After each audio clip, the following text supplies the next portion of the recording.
Hello दोस्तों, तो आज हम चर्चा करने वाले हैं हिंदू विवाह अधिनियम 1976, जिसके अंतर्गत विवाह की आवश्यक शर्तों को बताया गया, जिसके आधार में कोई भी व्यक्ति विवाह कर सकता है। उसकी क्या योग्यता और किस आधार पर किया जा सकता है, इसके शर्तों को बताया गया। तो आइए हम एक एक करके इन सभी बातों को जानते हैं। इसमें कुल 5 बातें दी गई हैं। पहला है एक विवाह। विवाह के दोनों पक्षकारों में से किसी के यदि किसी अन्य पति पत्नी जीवित हैं तो ऐसी स्थिति में वह विवाह शून्य माना जाएगा।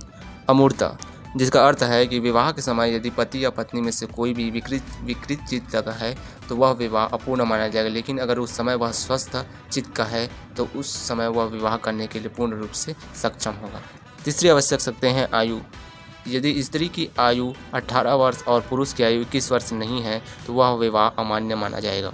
बाल विवाह अधिनियम 1978 के अंतर्गत इसे अपराध माना गया है। चौथा है प्रतिसिद्ध संबंधों के परे हो। दोनों पक्षकार प्रतिसिद्ध संबंध के अंतर्गत न आते हो।